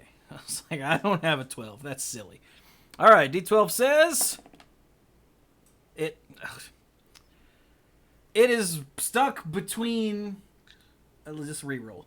It went under the stupid cable and got hung halfway between 9 and 11. Like the ridge was what was pointing up because of the way it got wedged. Okay, let's try this again. That's ominous. Okay, this time it landed on 10 flat. 10. Oh, well, so it was meant to. It was halfway between 9 and 11. So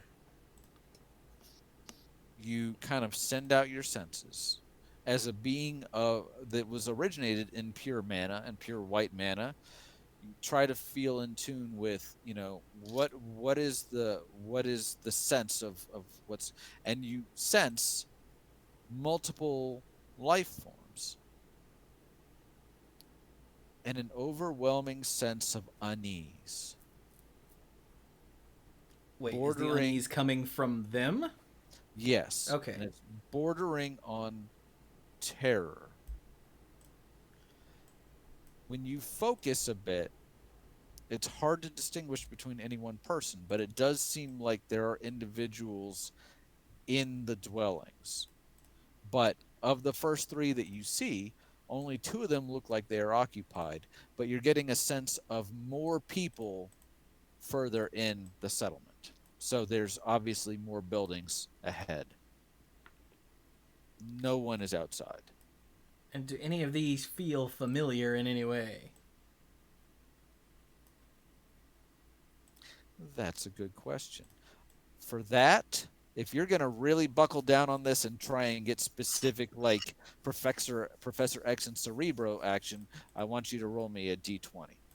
D20.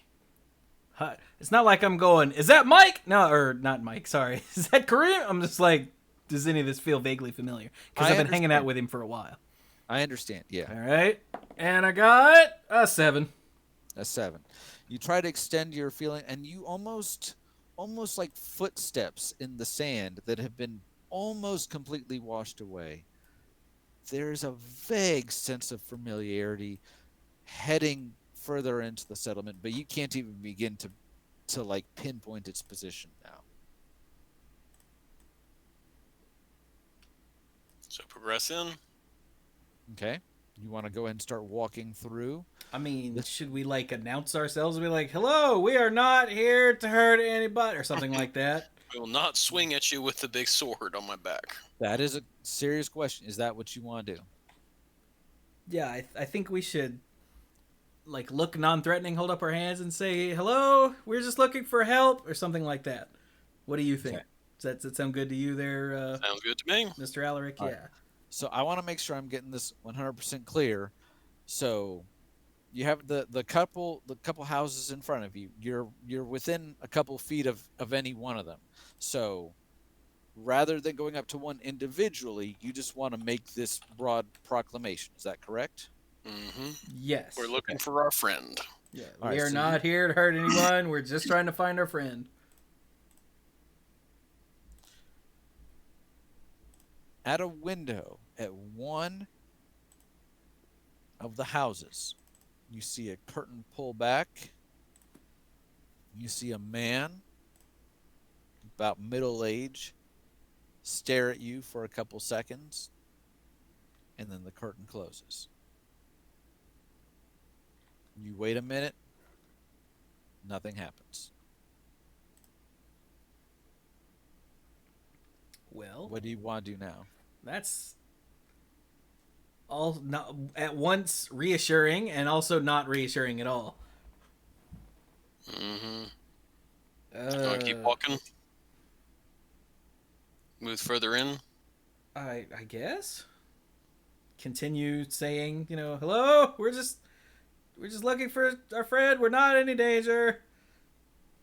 All right. So you start to progress through the settlement. It appears that the the stone buildings are set out fairly intermittently. It's hard to tell how many there are at night. There's not appear to be a good moon tonight. You've made it past another 4 buildings or so, and it looks like they start to open up in what might be the center of town. When finally, as you're making these, a door to your right swings open. An old lady stands there. She's wearing plain clothes. She glares at you and she says, "Don't you have any sense to not be carrying on a racket this time of day?"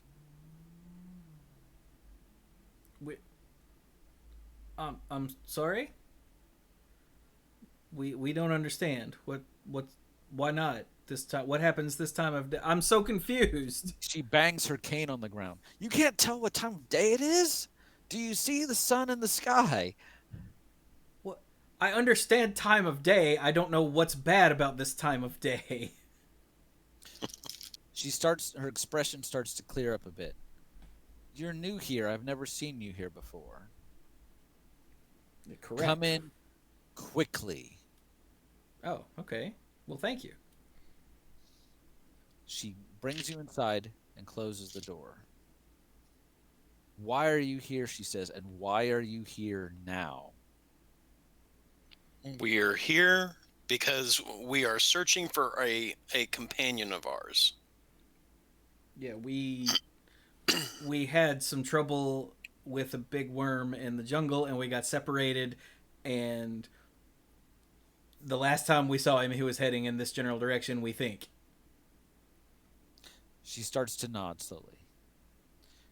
"You found yourself in Aosk. Aosk is generally a haven to any that are lost in the deep green.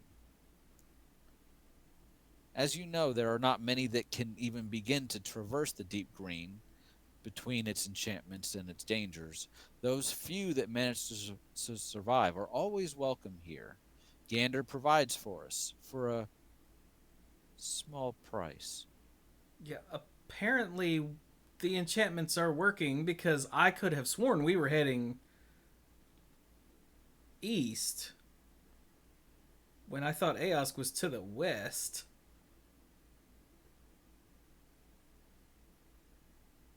That might be the DM's fault. I'll have to. I may have. No. That. That's right. I remember. Sorry about that. Part of that is the DM being directionally challenged, but But we're gonna blame it on the enchantments. a little bit. Yes. Always blame it on the. I think I might have gotten a roll wrong somewhere, but here you are. So, anyway.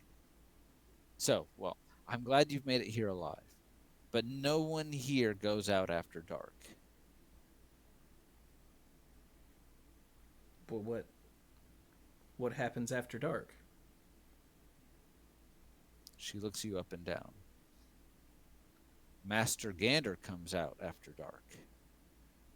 Then she looks kind of almost afraid. Gandr provides for us. He gives. If it weren't for him, all of us would have died in the deep green long ago.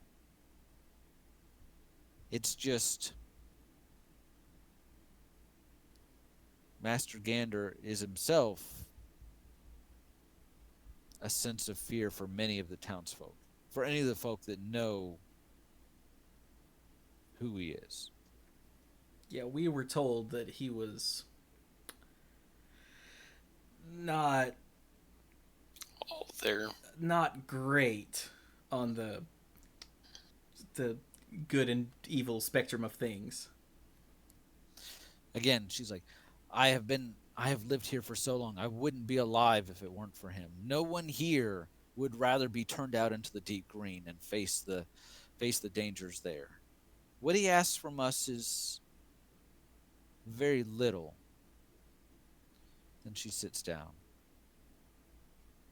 I've lived here for a long time. And at first he didn't ask for as much.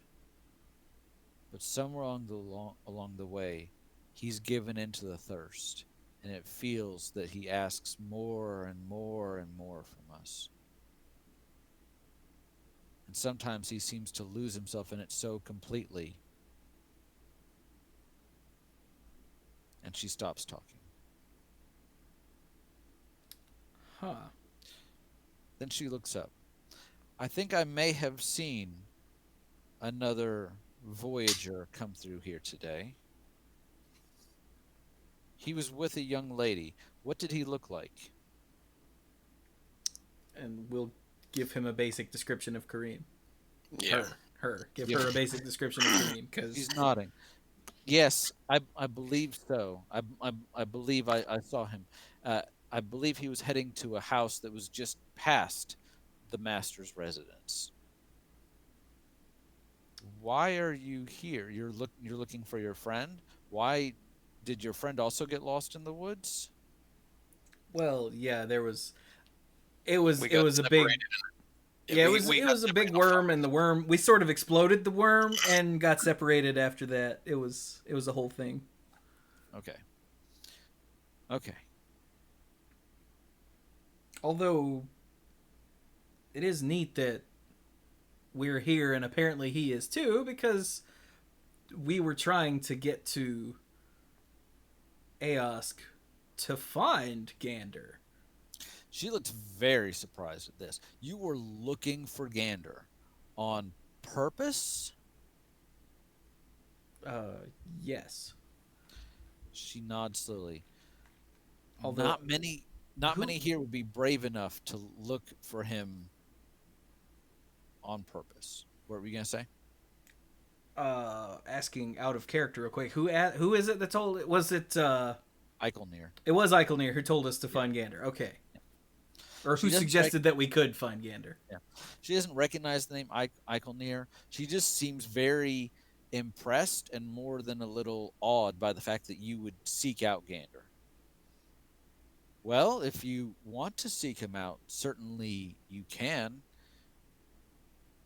Night is the only time he will receive any visitors, although no one has purposely sought him out in quite some time. I will not leave this house, but if you want to find him, head to the center of town. If you want to find your friend, you may encounter him on the way, or he was going to a house that I believe was just beyond one or two houses beyond the masters in this direction. I don't necessarily think. I'm turning to speak to Alaric now. I don't necessarily think that we should be going out to encounter whatever Gandr is without Kareem handy. I agree. Would it be okay if we stay here where it's safe for the night, or would that be imposing? I need to do a quick roll on this. Uh-oh.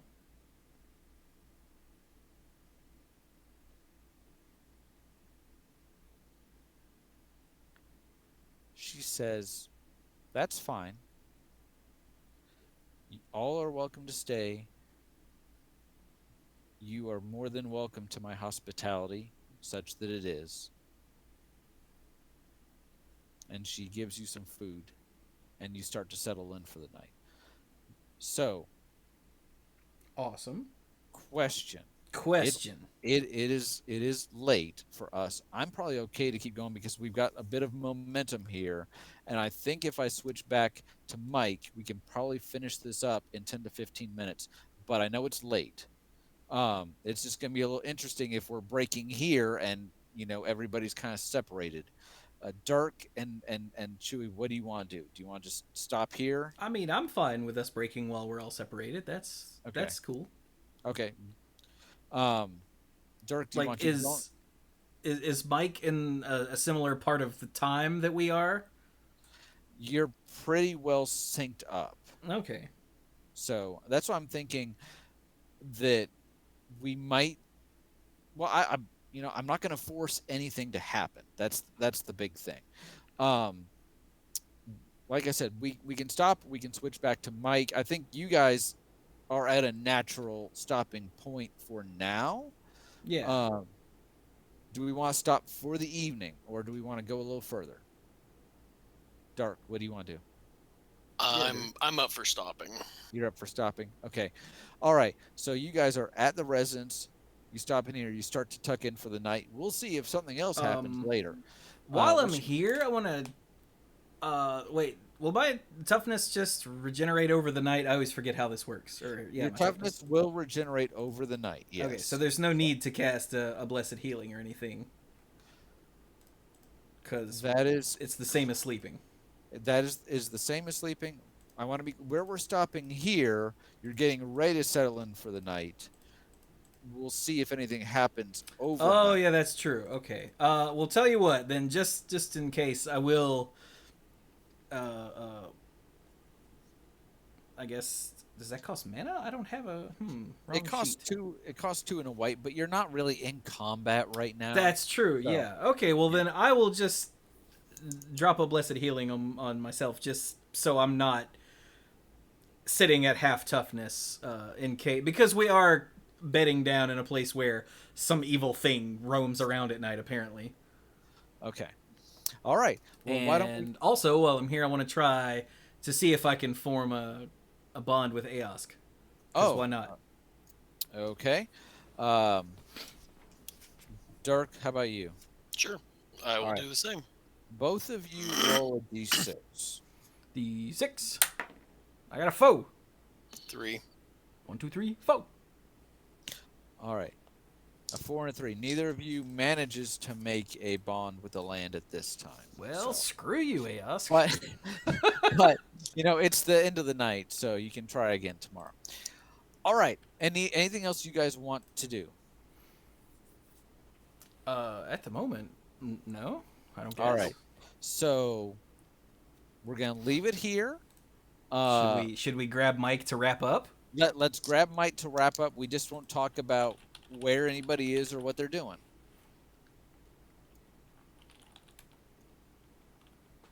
Hey, Mike. Yo. So it's been decided, Mike, you know where you are. You know what's going on with you. You've given me clear instructions as far as what you want to do next. These guys know where they are. They have given me clear instructions as far as what they want to do next. So we discussed the brief possibility of continuing on, and it's been decided we're going to stop here.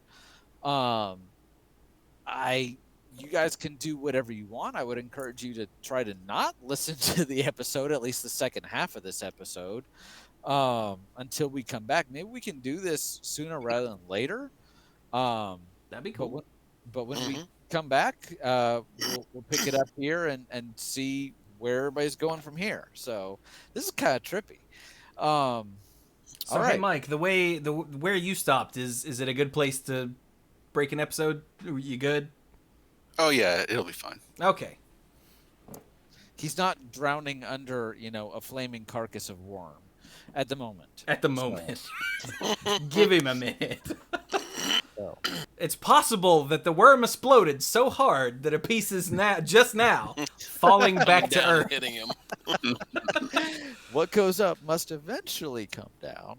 He'll step out of wherever he is and be like, man, it's a nice BAM! Just so you know, obviously, I'm not going to get into where you guys are, what your plans are, but you are synced up as far as what time of day it is, same day, all that good stuff. So everybody's kind of in the same general time of day. So Excellent. all right. Well, this was an interesting episode. Yeah. I knew that Karim running away from a fight would eventually cause us trouble. He wasn't really running away from the fight. He was trying to get to his friends. So, But this horrid, confusing jungle is just ugh. the jungle is not anybody's friend. Also, So- I think, not to give anything away, but we told Brian that we were going to go one way, and then we ended up at a place that was in the other direction. So I think maybe I did something miss, here went weird. I did miss one. I fully admit that. But also, you also had some bad rolls like twice. So we'll call it a wash.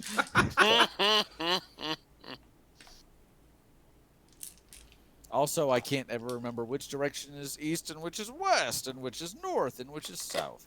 No, I'm better at north and south, to be honest, because that's just up and down. Dude, I'm the same way. Ever since I was a kid, like that's why the Lost Woods in the first Legend of Zelda has stuck with me for literally my entire life because it's how I know east from west.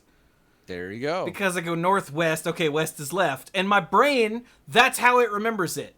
So anytime that I try to, oh yeah, you want to get on 40, hang on, and my brain shows like Winston and Greensboro and goes northwest. Okay, so you want to go east. Like, and that's just how it works. I don't know why I can't, my brain refuses to just know east and west. It just doesn't. It's a thing I have to deduce every single time.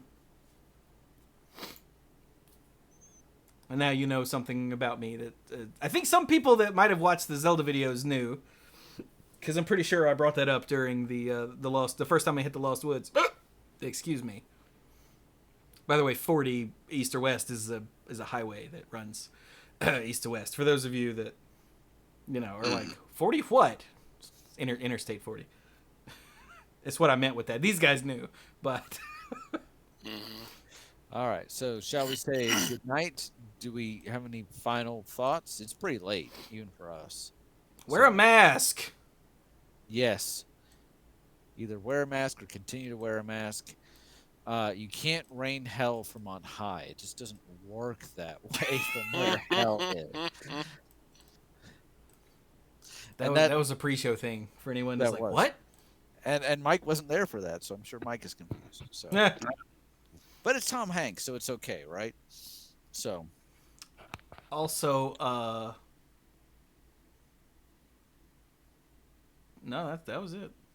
okay, Wear a mask.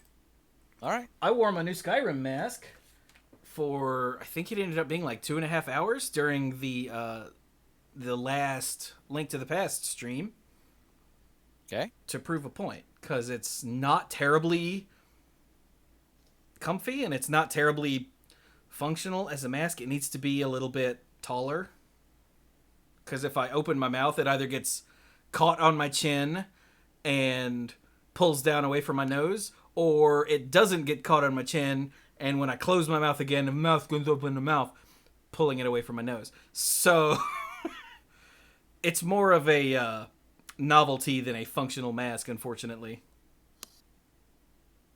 But it's really cool. Cool. But anyway. All right. So I guess we're done. So we just foregoing final thoughts to kill the episode then? Yeah, I got Yeah. nothing. Okay. Life continues as it has. So yeah. Then, everybody, this has been. Oh wait, no, we gotta do the Patreon thing. Hang on, You do need to do the Patreon thing. because I don't want to make Editing Chewy do it, because Editing Chewy sucks, and I don't want Editing Chewy to hate Recording Chewy. They already don't get along. All right, so hey, patreon.com/themanapool. You know the deal. Also YouTube and Twitch and all of that. And hey, I'd like to thank our mythic lifeguards, Jason Doan, Kim Ho, Andrew Hunt, Al, Lance Delicious, Team Uhellas Are You, Connor Kennedy, John Morris, come on mouse, Scuzzo, Jeff Spencer, PJ McMullen, Casey, Danny Leal, Cody Buckowing, Jake Jansons, Jason Kaus, Gothic Man, John Parker, Aleph Cat, some guy named Mike, Backwards Logic, ALK Alters, and the Beast Father, Aaron Goodwine. Yay. And yeah, so with that, we will be done with the episode. We're not killing the stream just yet, anybody that's still here. So thank you all so very much for joining us, and play an RPG or something.